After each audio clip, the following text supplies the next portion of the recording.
We're in a lot of scenes together in season 2, so I go into Tony's trailer, which is bigger than Will Smith's. It's in his contract. And I go into his trailer, and I get in his face, I go, "Who are you? Who are you? Who are you?" Until he says the right name. Kristen Maldonado here, and we're diving into our favorite fandoms here at New York Comic Con. Second season of the Mysterious Benedict Society, so exciting. And you have a whole new adventure. What can you tell us about what to expect for this new season? The first season ended where we thought we got rid of Curtin, and then he reinvented himself as a self-help guru. He also selling happiness. took credit for ending the emergency, which is what he started. Which is what Benedict solved. So we're a little bit blindsided by what Curtin did. And then we get kidnapped. So a lot's going on that first this time around. Right now, you can find us kind of reuniting as a family after being away for so long, coming back for our spring break. So it's pretty cool to see us back together and get back in action. Yeah, Kate's been on a farm with Milligan, so she's sort of, I guess, it's kind of a big adjustment for her going from not having a dad to having one. So just Kate's after kind of just being on a farm, she's more than ready to jump back into adventure. It's a buffet of adventure, thrills, and fun. It sounds delicious. Thank you. Thank you, Kristen. Thank you, Kristen. You know, the events of that first season really changed the characters and the direction of the story for this new season. So can you talk a little bit about how the characters have changed? At the beginning, number 2, it feels like she's ready to move on and get back into studies. And I think she doesn't want to get pulled back into, saving the world again. Right? Again. Yeah, but I think at the same time, Benedict starts out by he wanted to do a scavenger hunt to bring everybody together because he misses the family that they have created, and then he gets kidnapped. But also, your character is bitter about Curtin, and I'm telling you to get over it. That's in the first episode. Yeah, I'm bitter about Curtin because Curtin's taking credit for solving the emergency, and I'm like, no, brother, I know what's going on.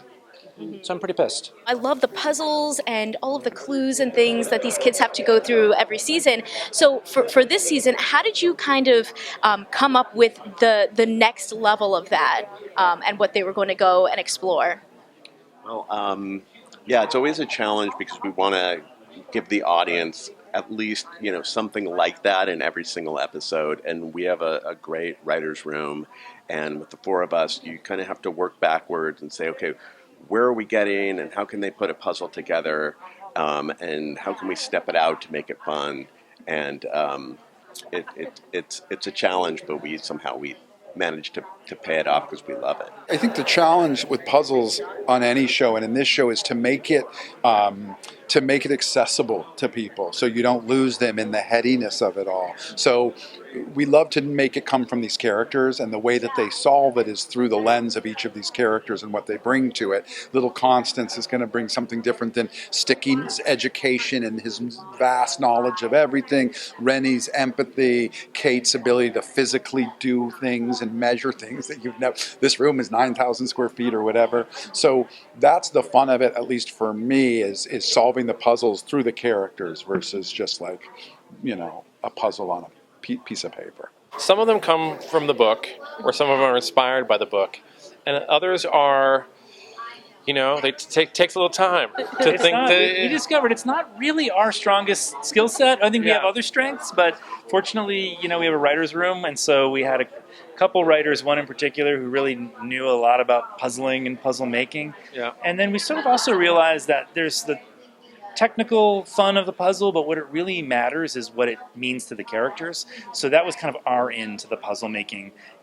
From our perspective as writers, we were like, that's what's interesting to us is why is this the perfect or completely imperfect puzzle for this person to have to solve? Yeah, and sometimes you kind of do it backwards. You're like, well, wouldn't it be cool if the solution to this puzzle was a memory?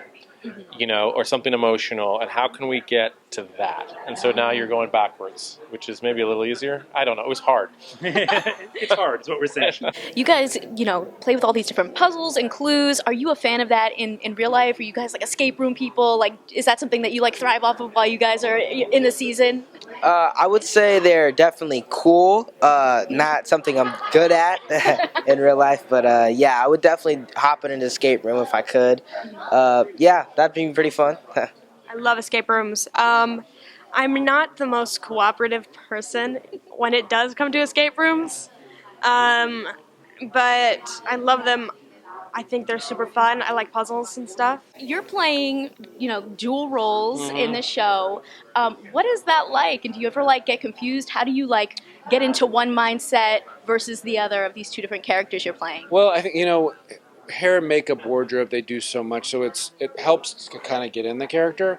But little things like obviously Benedict's posture is really bad, Curtin's posture is really good, but also Curtin does not listen to people; he just talks at people, kind of like what Kristen's doing right now. And Benedict listens and he cares, unlike what Kristen is doing right now. Also, this is what I do, because we're in a lot of scenes together in season 2. So I go into Tony's trailer, which is bigger than Will Smith's. It's in his contract. And I go into his trailer, and I get in his face, I go, "Who are you? Who are you? Who are you?" Until he says the right name. I love that each member of the Benedict Society kind of has their own strengths and their own weaknesses, and everyone has someone that you can relate to. So I was wondering if there's a member that you guys connect with. I think I connect with Rainey the most. Just the sensitivity, the empathy. I'm probably not as shy as Rainey is, or at least in the beginning. But I identify, and I also admire it so much. That he wears his heart on his sleeve like he does. It's really great. I'd probably connect with Sticky in terms of him being a little awkward. It's aspirational that we would love to take the best of everybody. Yeah. And I sometimes envy Constance's ability to say what she wants and not care. And Rainey is so kind, almost to a fault, and I wish I could have that as my resting attitude. I'm exactly like Sticky because I know everything, and I have perfect recall and a photographic memory, and I'm also really cool. Those are the aspirational parts. I say I am probably most like Rainey in that I am. What I really respond to him as a character is that he cares so much and so intensely, and so I also care very intensely, whether it's good for me or not, I guess. This season, I know you guys are kind of diving into Curtin, kind of being all about forcing happiness on people in a way, and I would love to hear a little bit more about that and how you are going to do that this season. So the happiness idea isn't in the books. This is a new concept, and he had tried anxiety last season, and it didn't work out so well. It worked for a while, but it was taken away. Now this way of controlling people, because it's all about control, happiness is central to it. And what we love about it, I have 2 daughters who have grown up in social media, and the idea, and we all are on social media too, but the idea of seeing all their friends so happy and smiling, and the idea that that's not real. You can't be that way all the time. And you need to have a spectrum of emotions to get there. In order to feel really happy, you need to feel sad, or, and all of the emotions in between. So we wanted, without hitting someone over the head with it, we wanted to kind of share that message with the world, that it's okay not to be happy. In fact, it's healthy, and it's self-care and all of that stuff. In order to do that, you can't be happy all the time, because you're never going to be able to look inside yourself and figure it all out. Is that a good thing? Can you be happy without experiencing all the other emotions? To both contextualize it and kind of round you out. And is it just a base level of happiness? Is that superficial? Is it real? And so we're kind of exploring those questions. Yeah, and whether it's something. Where does real happiness come from? And if there's a thesis, I think, of the show, if we were to have an answer for that it probably is that it comes from your relationships with other people and how you can help other people and how you can exist in a community. And that's happiness, at least to us. And you guys have such fun adventures that go on throughout the seasons. So I was wondering if you have any favorite moments from this season.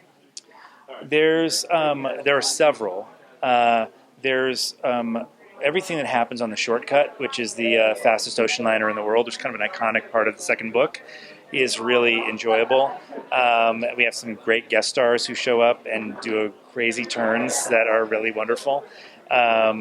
And there's a moment where Tony Hale dances that is really spectacular. He's a really good dancer, and we give him a full dance number. He gets a full dance number. Yeah, that's. I mean, the dance number, and there's some other. That's like a good example of what I love about this show is we get to go on these little tangents and we get to go on these little side trips to explore the characters, and that's one of those that I really love. The ship, a lot of the ship scenes were fun. Running through the Queen Mary is a very, very big ship, so getting to run around and do scenes over there were pretty cool. We had quite a few night shoots this season. We had a lot of them last season too. I love night shoots. They're my favorite. I think it's because you can't have school after a certain time, so in between scenes we get to just like hang out and stuff. We had one really good one kind of later in the season where we're sort of like running in an open field, and it was really fun. I tripped very hard and fell in we were like running through this like tall grass. It was pretty cool. In addition to this show, you're working on so many incredible projects. I mean, from Bob's Burgers to What We Do in the Shadows and the new Hocus Pocus too. Could you guys tell me a little bit about what it's been like working on these projects this year? This has been probably the highest point of my career that I could have ever imagined getting to. It's so super dreamy to get to make all this cool comedy. So I'm really pleased and happy, and all I can think about is there's nowhere else to go but down. That's right. So let's end on that. There's no place for to go but down. Hocus Pocus, #1 movie at the box office. That was fun. It was really, really fun. And but like she said, we're just incredibly grateful to keep working, man. It's we never stop being grateful for that. He is very talented, though, so he'll always work. Look at that face. It's kind of cut to this is my last job. Handsome, but also it can be ugly, and that's a good actor. Without any hair or makeup, I can be ugly. No. Thank you both Thank so much you. for your Yeah. I time. want to see your ugliest face. Oh, that's good. Consider subscribing if you like my videos, and if you want to talk more TV and movies with me outside of the comments section, check out my Patreon at patreon.com/kmaldo. If you like this one, you can check out more of my videos right over here. See ya!